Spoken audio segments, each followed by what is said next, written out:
તમને આ રીતે સાયરનનો અવાજ સંભળાયો હશે। ગુજરાતના 18 જિલ્લાઓમાં આ રીતે સાયરન વગાડીને મોક ડ્રીલ શરૂ કરવામાં આવી છે। ભારત દ્વારા પાકિસ્તાન પર અડધી રાત્રે હવાઈ હુમલો કરીને મિશન સિંદૂર પાર પાડવામાં આવ્યું છે। ત્યારે હવે ગુજરાતમાં આજે બ્લેકઆઉટના સમયમાં પણ ફેરફાર કરવામાં આવ્યો છે। સૌથી પહેલાં તો વાત કરીએ બ્લેકઆઉટ એટલે શું। અમુક શહેરોમાં રાત્રે બધી જ લાઇટ બંધ કરવામાં આવશે, જેથી એરિયલ હુમલાની સ્થિતિમાં દુશ્મનોને લોકેશન ન દેખાય। જોકે આવું છેલ્લે 1971ના યુદ્ધ વખતે મોટા પ્રમાણમાં થયું હતું। ગુજરાતમાં બ્લેકઆઉટના સમયમાં ફેરફાર કરાયો છે, જેમાં અલગ અલગ સમયે ક્ષેત્ર પ્રમાણે બ્લેકઆઉટ કરવામાં આવશે।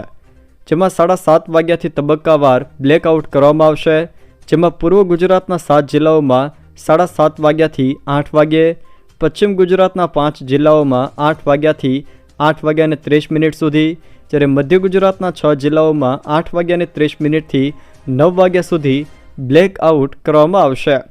જેમાં 7:30થી લઈને 8 વાગ્યા સુધીમાં પૂર્વના જિલ્લાઓ જેમ કે ડાંગ, ભરૂચ, નવસારી, નર્મદા, સુરત, વડોદરા અને તાપી આ જિલ્લાઓમાં બ્લેકઆઉટ કરવામાં આવશે।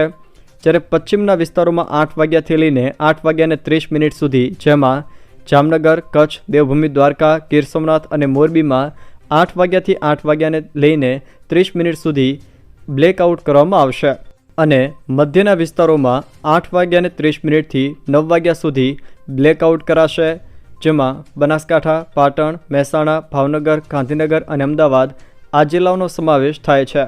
આમ ગુજરાતના અલગ અલગ 18 જિલ્લાઓમાં આ રીતે તબક્કાવાર અલગ અલગ સમય પ્રમાણે બ્લેકઆઉટ કરવામાં આવશે। ગુજરાત સરકાર દ્વારા બ્લેકઆઉટ અંગેની સૂચનાઓ પણ જાહેર કરવામાં આવી છે। જેમાં ઘર, ઓફિસ અને વાહનોની તમામ લાઇટ બંધ કરો અથવા તો ઢાંકી દો।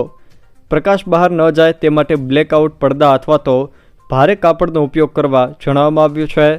તે સિવાય બારીઓ નજીક મોબાઈલ ફોન અથવા તો ફ્લેશ લાઇટનો ઉપયોગ ન કરવા પણ સૂચવવામાં આવ્યું છે।